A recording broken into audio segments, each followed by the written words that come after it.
俺が生まれた時からこの世界は終わっていた。未来世界のために貴様をここで撃つ。世界を救うために一緒に戦ってくれた仲間だろなあ。今回は、ソニック、シャドウに次ぐ第3のハリネズミ、シルバーザ・ヘッジホッグについて解説します。待ってました。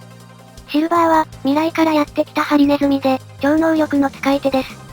デビュー作では、あのソニックを完全に手玉に取り、プレイヤーに強烈なインパクトを残しました。ソニックが全く歯が立たなくて、とんでもないキャラクターが出てきたなって驚いた記憶があるぜ。またシルバーは、ソニックシリーズの中で、最もヒーローに向いているキャラクターです。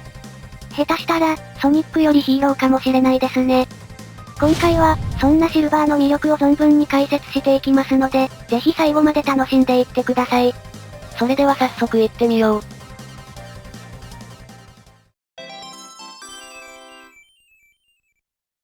シルバーは、ソニック、シャドウに次ぐ、第3のハリネズミと呼ばれているキャラクターです。その名の通り、白銀の体をしているほか、頭の形も特徴的ですね。靴もブーツっぽかったりして、かなり独特なビジュアルをしているぜ。胸元のモフはシャドウっぽいけどな。ちなみにシルバーは、ソニックが 3D になってからデビューしたキャラクターなので、最初から、声優さんによるボイスが入っていました。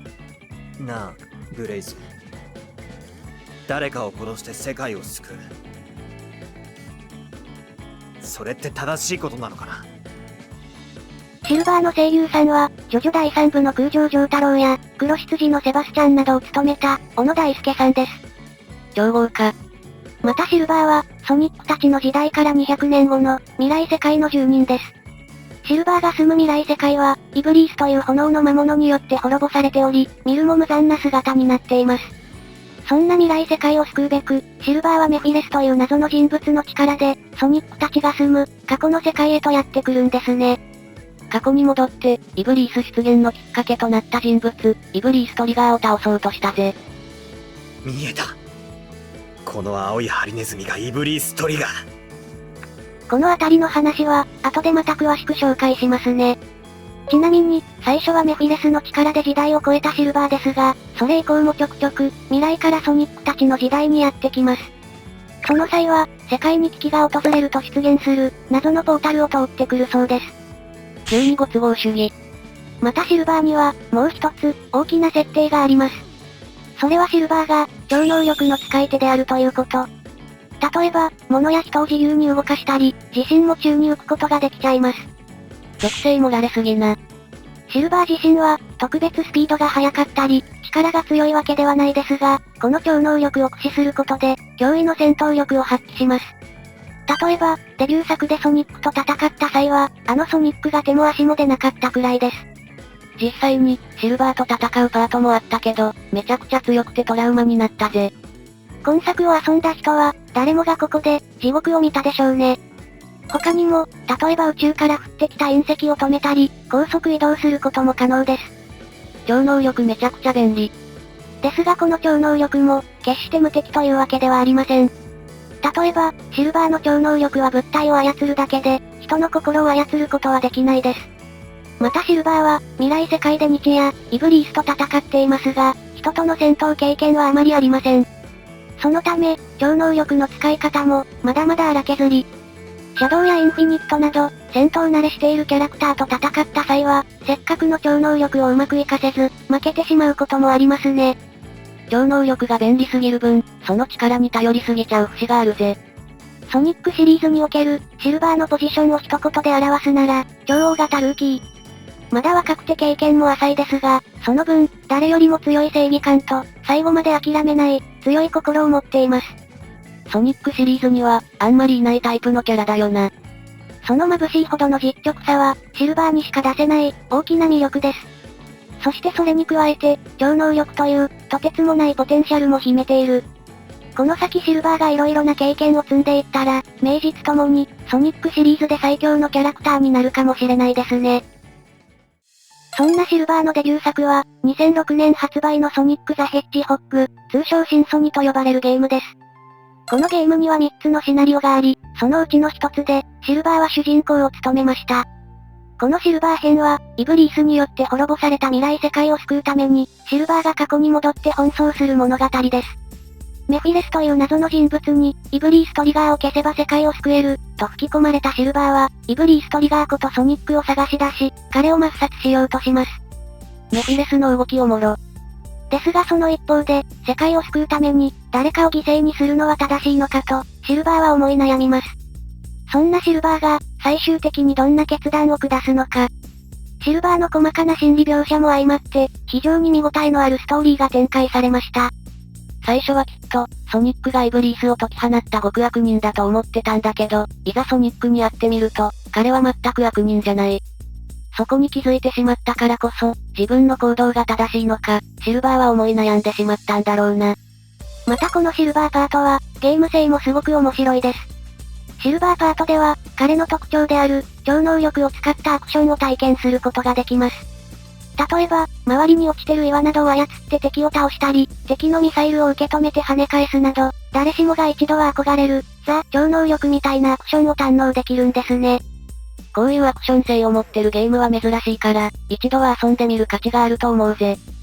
超能力を使って、道なき道を進む自由度。そして、敵の攻撃をものともしない、万能感がたまらないです。ぜひ一度体験してみてほしいですね。また今作でシルバーは、初登場ながら、早速カオスエメラルドの力を引き出せるようになります。それは、シャドウと戦っている最中でのことでした。シャドウの強さを前に、劣勢に立たされたシルバーが、土壇場で、カオスエメラルドの力を引き出すんですね。ピンチの時に、新たな力が目覚める展開。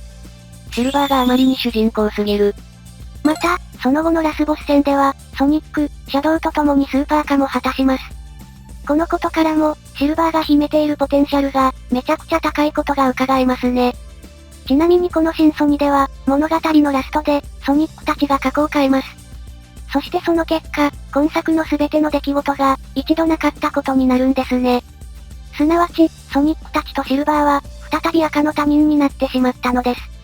ですがその後シルバーは、日本未発売のソニックライバルズというゲームで、ソニックと2度目の初対面を果たします。今でもソニックとシルバーが顔見知りなのは、このソニックライバルズで、再び出会ったからってことになってるぜ。今作は日本未発売だから、この設定を知らない人も多いんじゃないかな。ソニックライバルズでの出来事も、後で詳しく紹介するので、楽しみにしていてくださいね。ちなみに、日本でも発売されたゲームに限定すると、シルバーが再登場したのは、DS 版ソニックカラーズでした。そしてこのゲームでは、ソニックとシルバーは、すでに顔見知り。ソニックライバルズの存在を知らなかった人は、ここでめちゃくちゃ混乱したんじゃないかと思います。なんで知ってんのってなるよな。とまあ、色々と混乱はあったものの、今では晴れて、シルバーはソニックファミリーの仲間入りを果たしています。例えばソニックフォースというゲームでは、エッグマンの軍勢に立ち向かうために、わざわざ未来から駆けつけてくれました。ですがやはり、ソニックたちとは違う時代に生きているキャラクターなので、登場頻度はあまり高くないですね。出てきたとしても、例えば対戦モード専用キャラ、みたいな感じで、ストーリーには関わらないことが多いぜ。シルバーは強さもカリスマ性も持ってるし、アクションも超面白いから、もっともっといろんな作品に出てきてほしいよな。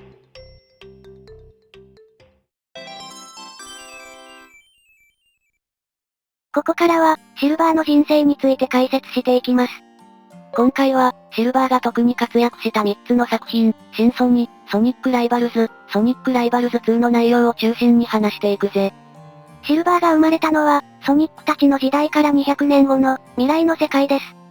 ですがそこには、みんなが夢見る便利な道具や、人々の豊かな暮らしはありません。代わりにあるのは、決して晴れることのない暗闇と、眼下を覆う炎の海。シルバーの住む未来の世界は、イブリースという炎の魔物によって、見るも無残に破壊し尽くされていました。残された人々は、心身ともに疲れ果て、生きる希望などどこにもありません。ですが、そんな世界でもシルバーは、超能力という優れた力、そして強い正義感を持って、日々イブリースと戦い続けていました。イブリースという化け物は、何度倒しても蘇る、不死身の存在です。その日もシルバーは、相棒のブレイズと共に、見事イブリースの化身を打ち倒しました。しかし、どうせまたすぐに復活する。一体、いつになったら終わるんだ。終わりのない戦いの日々に、シルバーは苛立ちを隠せません。そんな時、シルバーとブレイズの前に、黒いハリネズミが現れます。そのハリネズミが言うには、この破滅の元凶となった人物がいる。過去に戻って、その元凶となった人物、イブリーストリガーを消せば、この世界は救われる、とのことです。そして、自らをメフィレスと名乗った黒いハリネズミは、シルバーにカオスエメラルドを渡しました。シルバーがエメラルドを覗き込むと、そこには、青いハリネズミの姿が浮かび上がります。見えた。この青いハリネズミが、イブリーストリガー。シルバーがターゲットを確認したのを見届けたメフィレスは、そのままシルバーとブレイズの二人を、イブリーストリガー、ソニックの生きる時代に飛ばします。シルバーが過去の世界に降り立つと、そこは緑が生い茂った、森の中でした。一緒に過去に来たはずのブレイズは近くにおらず、どうやらはぐれてしまったようです。シルバーがふと頭上を見上げると、そこには、これまで見たこともない、美しい青空が広がっていました。シルバーが、心から取り戻したかった世界が、そこには当たり前に存在していたのです。必ず、取り戻してみせる。シルバーは、目の前の光景をしっかりと目に焼き付け、固く心に誓います。その後、森を抜けて町にたどり着いたシルバーは、あのエメラルドに映し出されていた、青いハリネズミを見つけます。見つけたぞ、イブリーストリガー。あいつが、未来の世界を滅ぼした元凶。シルバーはすぐさま、イブリーストリガーを撃つべく走り出します。しかしその時、何者かが急に、シルバーに抱きついてきました。シルバーに抱きついてきたのは、ピンク色の髪をしたハリネズミ。そのハリネズミは、シルバーのことをソニックと呼んできます。どうやら、ハリネズミ違いをされたそうです。突然のことに戸惑うシルバーでしたが、彼女に気を取られた隙に、イブリーストリガーを見失ってしまいました。逃げられたか。そうつぶやいたシルバーに、ピンクのハリネズミが声をかけてきます。もしかして私のせいでまずいことになった？いや、いいさ。この島にいるのは分かったんだ。いつでも捕まえられるさ。それじゃあ一緒に探してあげる。は？二人で探した方がきっと見つけやすいわよ。待ってくれ。俺はあなた名前は？シルバー。いい名前ね。私はエミーローズ。よろしくね。おいちょっとエミーの勢いに押され、シルバーは、エミーと行動を共にすることになりました。その後、エミーと一緒に色々なところを巡ったシルバーは、改めて、過去の世界の素晴らしさを痛感します。いいところだな、ここは。こんな砂漠が？だって最高じゃないか。空は綺麗だし、人が笑いながら生きてる。エミーには変な顔をされましたが、それでもシルバーにとっては、このなんてことない日常が、宝石のように輝いて見えました。しかし、エミーとシルバーの二人の旅路は、唐突に終わりを迎えます。街の中を散策していたさなか、シルバーはついに、イブリーストリガーこと、ソニックを見つけたのです。シルバーはすぐに、ソニックに攻撃を仕掛けます。俺の名はシルバー。未来世界のために、貴様をここで撃つ。未来を救いたい一心のシルバーは、周りの目を気にすることなく、ソニックを追い詰めていきます。その最中、高貴な見た目をした人間の女が連れ去られていきましたが、シルバーには関係のないことです。むしろ、女に気を取られたソニックの隙をついて、シルバーはさらに攻撃を重ねます。あまりにあっけない展開に、少し拍子抜けするシルバー。ところが次の瞬間、何者かが、シルバーとソニックの間に割って入ってきました。その人物は、ついさっきまで一緒に行動していた、エミーです。全くひるまないエミーの様子に、たじろぐシルバー。そして走行している間に、ソニックを逃がしてしまいました。ソニックが去った後、エミーはどこか悲しげな表情で、シルバーを問い詰めます。エミーの問いかけに対しシルバーは、あいつは将来世界を滅ぼすと、エミーを説得しようとしました。ですが、そんなシルバーに対し、エミーは毅然とした態度で、自分の思いを伝えます。この先の未来のどこかで、あいつは世界を滅ぼす。だから俺は信じない。そんなの。もしもそんなことになったって、世界とソニックのどっちかなら、私はソニックを選ぶ。エミーの力強い言葉に、何も言えなくなってしまったシルバー。シルバーは、エミーが去っていく背中を、ただ眺めていることしかできませんでした。エミーとのやりとりを経て、少し頭が冷えたシルバーは、自分のやろうとしていることが、本当に正しいのか思い悩みます。するとそこに、過去に来た時はぐれてしまった、ブレイズがやってきました。シルバーはブレイズに、誰かを殺して世界を救うのは、正しいことなのかと、自分の悩みを打ち明けます。もともとシルバーは、人一倍正義感が強いのです。さっきまでは、未来を救いたい一心で視野が狭まっていましたが、ふと冷静になってみた時に、そのような疑問が生じるのは当然のことでした。ですが、ここで思い悩んでいても、答えは出ない。正しいとか間違ってるとか、それは私にもわからない。ただ確かなのは、この機会を逃せば、未来世界は救われないままということだ。奴が追っている、ドクター・エッグマンの基地に潜入してみよう。何か掴めるかもしれない。シルバーは、自分が納得できる答えを見つけるべく、情報を集めて回ることにしました。エッグマンの基地に向かう道中、シルバーたちは、基地を守る護衛ロボに襲われます。ブレイズと協力し、なんとか護衛ロボを倒したシルバー。一息ついたシルバーがふと目の前を見ると、そこには、キラキラと輝く青い宝石が落ちていました。その宝石は、色こそ違えど、未来世界でメフィレスが持っていたものとよく似ています。カオスエメラルドだ。人の思いを力に変える宝石だ。7つ集めると奇跡を呼ぶと言われている。お守り代わりに持っているといい。ブレイズの言葉を受けて、シルバーはとりあえず、カオスエメラルドを持っていくことにします。エッグマンの情報はあまり得られず、シルバーとブレイズが街に戻ってくると、そこにはメフィレスの姿がありました。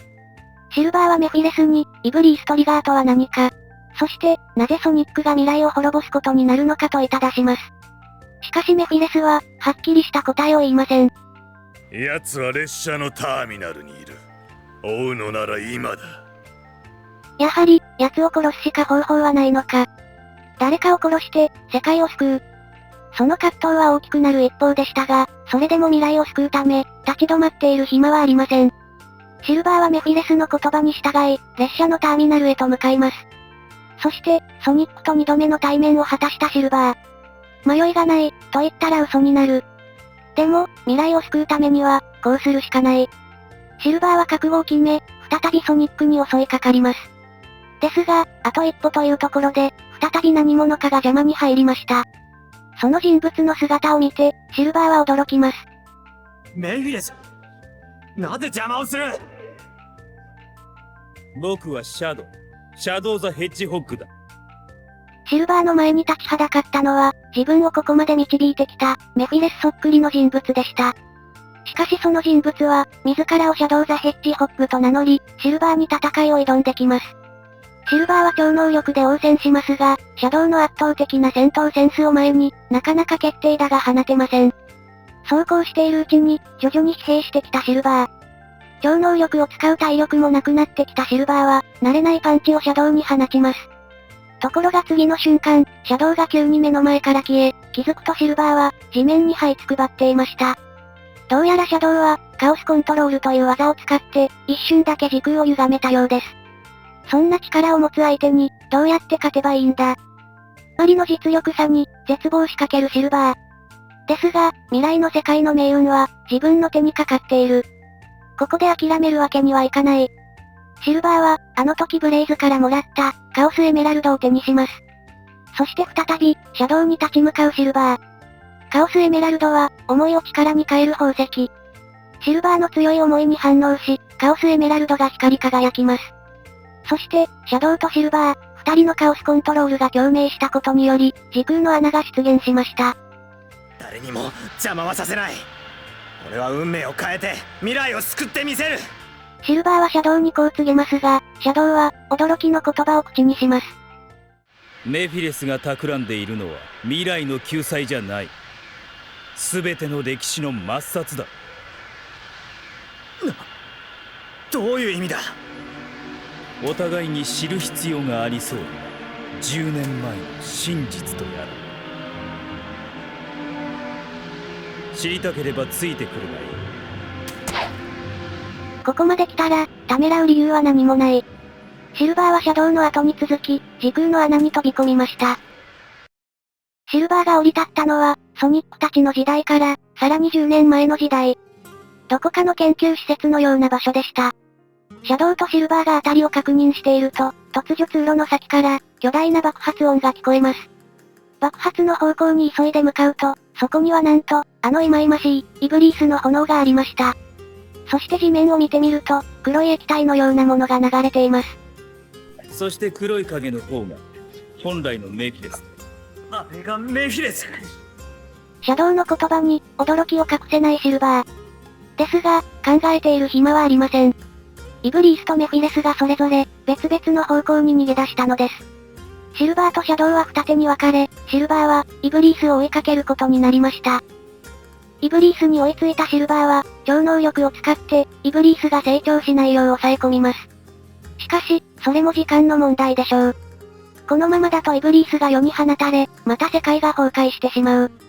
そんな時、爆発した場所にいた老齢の男性が、幼い少女を連れてやってきました。その少女の姿に、シルバーは見覚えがあります。ソニックといつも一緒にいた、あの女性にそっくりです。確か、あの国の王女様だったか。シルバーがそう思っている間に、男は少女を、台座のような場所に寝かせました。そして、シルバーが持っていたものとはまた別の、カオスエメラルドを取り出します。永遠の太陽、我が王家に伝わりし因果の炎よ。王家の魂と共に眠りにつきたまえ。男がそう唱えると、イブリースの炎が、台座に横たわる少女に封じ込まれました。すまない、この子を安全なところへ。爆発に巻き込まれた男の体は、今動けているのが不思議なくらい、ボロボロでした。そして、娘に別れを告げた後、男は息を引き取ります。男を見取ったシルバーは、少女を施設の外に連れ出しました。そして、シャドウと元の時代に戻る前に、自分が持っていたカオスエメラルドを、お守りとして少女に渡します。イブリースは、この幼い少女に封印されていた。ソニックは、何の関係もなかった。メフィレスに騙されていたことに気づいたシルバーは、元の時代に戻って、イブリースが封印された、少女の保護に向かいます。街で情報を集めてみると、どうやらあの少女、エリスは、ドクターエッグマンに連れ去られてしまったそうです。シルバーは急いで、エッグマンの後を追いました。その道中、シルバーは、ソニックの姿を見かけます。ソニックもまた、エリスを助けるために、エッグマンを追っていたのです。彼の前に立ちふさがったロボットの大群を、得意の超能力で一掃するシルバー。どういう風の吹き回しだ？事情が変わったんだ。あのお姫様を助けたい。シルバーはソニックと共に、エッグマンを追いかけます。しかし、一足遅かった。エリスが乗ったと思われるエッグマンの戦艦は、装置のトラブルで、墜落してしまったのです。エリスを救うことができず、打ちひしがれるソニック。ですがシルバーには、まだ可能性が見えていました。さっきシャドウとやったように、時空の穴を開けて過去に戻れば、エリスを救い出せるはず。シルバーは、ソニックと共にカオスコントロールを発動し、時空に穴を開けます。そして過去に戻ろうとしますが、その時ソニックが、自分の持っていたカオスエメラルドを、シルバーに渡しました。あとは俺だけで大丈夫だ。お前も行くところがあるんだろ？お前、俺はきっと、エリスの運命を変えてみせる。だからお前も、あの未来を変えることが、できるはずだ。サンキュー、シルバー。ああ、頑張れよ。そう言って、過去に旅立っていったソニック。何が、世界を滅ぼした元凶だ。こんなのむしろヒーローじゃないか。シルバーはブレイズと共に、自分が元いた、未来の世界へと戻ります。未来に戻ったシルバーは、再びイブリースと対峙し、巨大な化け物を打ち倒します。ここまでは、いつもと同じ。ですが今のシルバーは、この後どうすればいいのか分かっていました。懐から2つのカオスエメラルドを取り出し、シルバーは叫びます。永遠なる太陽、王家の魂に宿りし、因果の炎よ。俺の魂と共に眠れ。炎の最悪、イブリース。はあ。シルバーは、過去の世界で見た時と同じように、イブリースを自分自身に封印しようとします。ですが、イブリースの力はあまりに強大。シルバーでは、その全てを受け止めきれませんでした。その様子を見ていたブレイズが、ふとシルバーの肩に手を置きます。私が連れて行こう。心配するな。私もまた心に炎を宿すもの、ゆえの使い手だ。さ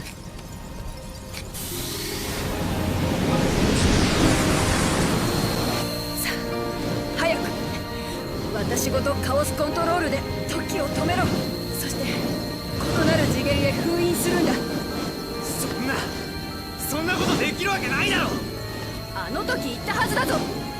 世界を救う覚悟があるのなら犠牲をいとうな。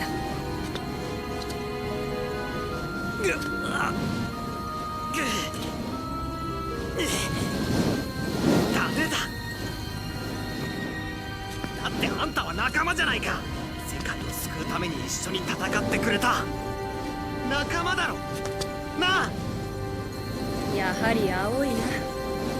でもお前のそういう青さは嫌いじゃない。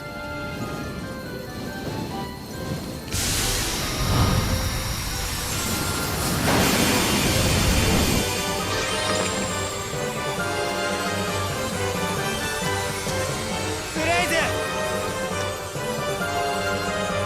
頑張れよシルバー。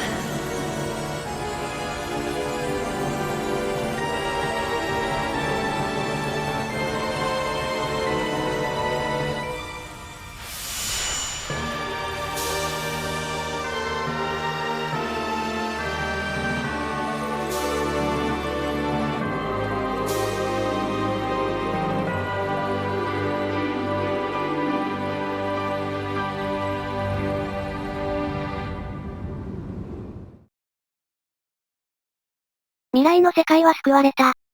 しかしその代わり、大切な存在を失った。シルバーは消えてしまった仲間を思い、一人涙を流すのでした。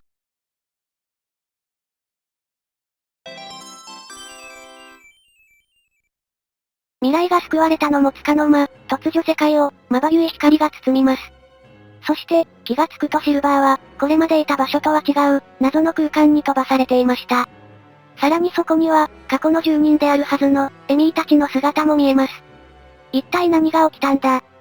状況が全くつかめないシルバーでしたが、次の瞬間、衝撃的な光景を目にします。そこにいたのは、イブリースが封印されていたソレアナ公国の王女、エリス。そしてその膝の上で、見覚えのある青いハリネズミが、力なく横たわっていました。ソニックが、死んだ。あまりに突然の出来事に、ますます混乱するシルバー。そんな時、その場に一緒にいたドクター・エッグマンが、今の状況を整理します。ソニックが死んだことでエリスが涙を流し、エリスの中に封印されていた、イブリースが復活。メフィレスと融合して、太陽神ソラリスとなった。そして完全体となったソラリスは、そのまま時空を破壊してしまったとのことです。今シルバーたちがいるのは、壊れた世界のかけらが集まったような場所、だと思われます。ですがこの場所も、そう長くは持たないでしょう。今の状況を何とかするには、すべての元凶となった、ソラリスを倒す必要があります。ですがソラリスは、すべての時代に同時に存在する、超次元生命体。そんな存在を倒すのは、ほとんど不可能に近いことです。あまりに絶望的な状況に、ソニックの仲間たち、さらにはシャドウまでもが、諦めかけていました。ところが、そんな状況でもただ一人、シルバーだけは、まだ希望を捨てていませんでした。奴が、過去現在未来に存在するってんなら、そいつらをまとめて滅ぼしてやる。そして、エリスもまた、ソニックの気配を感じ取ります。感じる。ソニックの風を。あの人はまだ消えてない。今なら、きっと、まだ間に合います。そうだ。カオスエメラルドの力で、あいつを呼び戻すんだ。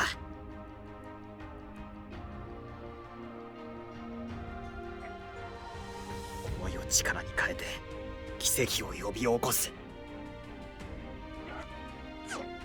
あんたならできるはずだ。私が？イブリースを封印するほどの器なんだ。ソニックの魂を捕まえるくらい、わけないさ。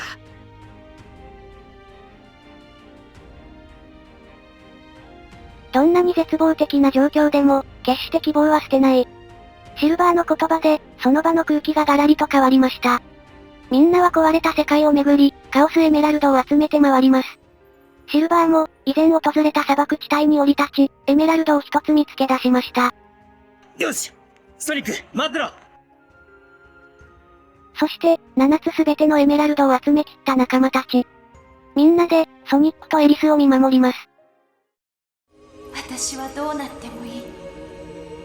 だからお願い、ソニック、帰ってきて。私たちのところへ。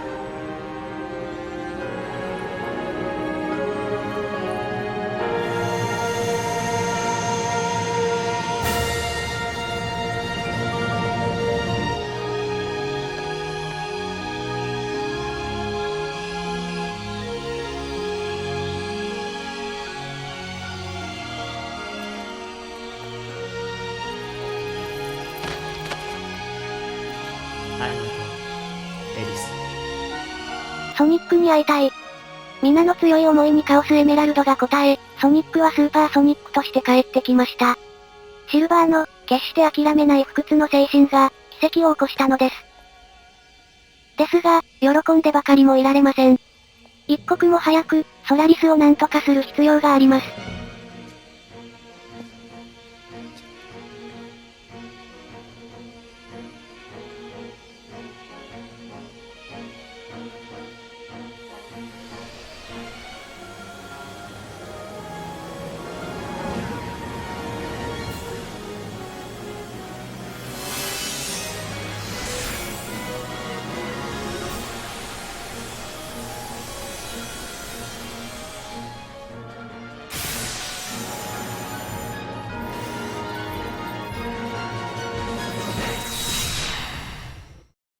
シルバーは、シャドウと共にソニックからカオスエメラルドの力を受け取り、スーパーシルバーへと変身を遂げました。そして、ソニック、シャドウと3人で、ソラリスとの最終決戦に挑みます。カオスエメラルドの力を得て、シルバーの超能力は、劇的にパワーアップ。もうこれ以上、世界を好きにはさせない。シルバーは、持てるすべての力を出し切り、ソラリスに攻撃を加え続けます。これが最後だ。覚悟しろ、化け物め。そしてついにシルバーたちは、ソラリスを撃破します。ですが、ソラリスを完全に倒すためには、ソラリスがまだ小さな種火だった時代に戻り、その火を消してしまう必要がありました。それはすなわち、ソラリスやメフィレス、イブリースが引き起こした事件を、すべてなかったことにするということです。ソラリスが、まだ小さな種火だった頃に戻った、ソニックとエリス。二人は、別れを惜しみながらも、その小さな炎を吹き消します。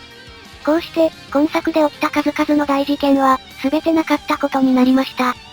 そしてそれに伴い、シルバーとソニックたちの出会いも、一度リセットされてしまうことになるのです。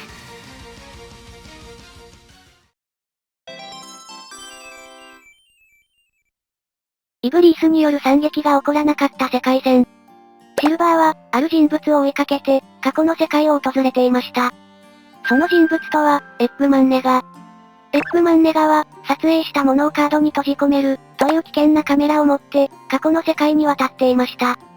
シルバーは、エッグマンネガとカメラを未来に連れ帰るべく、過去の世界を訪れたのです。過去の世界に降り立ったシルバーは、そこで、エッグマンネガによく似た人物を見かけます。彼の名は、ドクター・エッグマン。エッグマンネガの、先祖だと思われる人物です。シルバーはエッグマンに話しかけようとしますが、エッグマンはシルバーを警戒し、逃げ出してしまいます。シルバーはなんとかエッグマンに追いつき、エッグマンネガという人物を知っているかと問いました。エッグマンは、そんな奴知らないと言いますが、その態度は明らかに、何かを知っている様子。シルバーはさらに、エッグマンを問い詰めます。するとエッグマンは、ソニックという青いハリネズミを倒せば、自分が知っていることを教える、と言ってきました。そんな時、なんとも都合よく、ソニックと名乗る青いハリネズミが、シルバーの前に姿を見せます。エッグマンから情報を聞き出すために、ソニックに戦いを挑むシルバー。ですが、ソニックという男はなかなかの手だれで、勝負は拮抗してしまいます。そして、ソニックとシルバーが戦っている隙に、エッグマンはどこかへ逃げてしまいました。ソニックとの勝負が一段落ついたシルバーは、再びエッグマンを追いかけます。その後、何度かエッグマンに追いつくものの、その度に何かと邪魔が入り、取り逃がしてしまうシルバー。しかしその中で、エッグマンが例の、物体を閉じ込めるカメラを持っていることが分かりました。なぜエッグマンがあのカメラを？またそれに加えて、エッグマンの言動が、どことなくエッグマンネガに似ているような気もします。もしかして、あいつの正体は、かくして、シルバーの読みは当たっていました。ずっと追いかけていたエッグマンは、実は、エッグマンネガが変装した姿だったのです。そして本物のエッグマンは、例のカメラの力によって、カードに閉じ込められていました。エッグマンネガの目的は、未来を変えること。エッグマンネガの家系は、代々偉大なる科学者を輩出してきた、名門でした。しかし、エッグマンネガの代では、むしろ周りの人々から忌み嫌われ、疎まれています。その原因は、この時代に生きていた、エッグマンという先祖。彼が当時、悪事の限りを尽くしたため、エッグマンネガの家系は、地に落ちてしまったのです。そのためエッグマンネガは、エッグマンと、彼の引き起こした悪事をなかったことにして、歴史を変えようとしていたのです。しかし、シルバーに加えて、ソニック、ナックルズ、シャドウなど、この時代のヒーローたちにことごとく計画を邪魔されたことで、エッグマンネガは暴走。未来を変えられないのなら、いっそこんな世界は滅ぼしてやる。なんとエッグマンネガは、惑星全体を、カードに閉じ込めようとし始めます。そんなことをすれば、未来も滅ぶことになるぞ、と説得するシルバーでしたが、エッグマンネガは聞く耳を持ちません。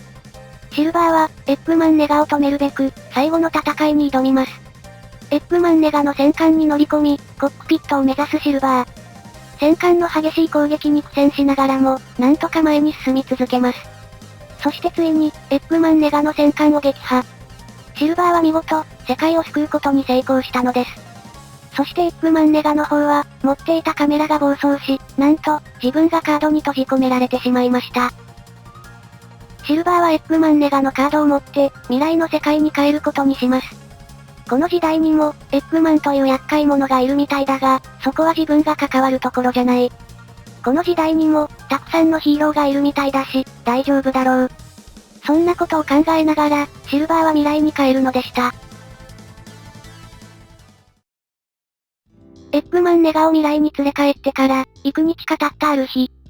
シルバーは再び、過去の世界を訪れていました。今回の目的は、エッグマンネガの魔の手から、チャオを保護すること。実は前回の事件の後、またエッグマンネガが、とんでもないことをしでかしたのです。今度は、カオスエメラルドのエネルギーとチャオを生贄にして、炎の魔人、イフリートを蘇らせてしまいました。そしてそのせいで、世界は炎に包まれ、シルバーの住む未来世界も、未だ崩壊したままになっていました。未来の世界に平和を取り戻すため、シルバーは過去の世界でチャオを保護し、イフリートの復活を阻止しようとします。Hey, Chameleon! Have you seen any Chow around here? Chow? Well, またその道中で、エスピオと名乗るカメレオンの男と、行動を共にするようになりました。途中でソニックやナックルズ、シャドウたちとも一悶着ありましたが、順調にチャオを集めるシルバーたち。そんなシルバーたちの前に、エッグマンネガが現れます。すでに、生贄として必要なチャオは捕らえてある。今更あがいても無駄だ。そう言い放つエッグマンネガでしたが、いざチャオが捕らえられた部屋を見てみると、そこはすでに、もぬけの殻でした。What? They're gone! Every single one! How could this be? 実は、シルバーたちが来る少し前に、ソニックとテイルスがたまたまこの地にたどり着き、チャオたちを逃がしていたのです。チャオがいなければ、イフリートの復活は阻止できるはず。しかしエッグマンネガは、自身が作った高性能ロボット、メタルソニック 3.0 を使って、強制的にイフリートを目覚めさせようとします。エッグマンネガは、イフリートが眠る異世界への扉を開き、メタルソニック 3.0 を送り込みました。シルバーとエスピオも急いでポータルに飛び込み、メタルソニック 3.0 の後を追います。そして、なんとかイフリートの元までたどり着いたシルバーたちでしたが、残念ながら、一足遅かったようです。エッグマンネガの策略により、イフリートが復活してしまっていました。しかし、チャオの生贄がなかったために、イフリートの復活は不完全なものになっているようです。倒すなら、今しかない。シルバーとエスピオは、イフリートに勝負を挑みます。イフリートは、メタルソニック 3.0 も操って反撃してきましたが、激しい攻防の末、見事イフリートに勝利したシルバーたち。これで、未来の世界も救われたはずだ。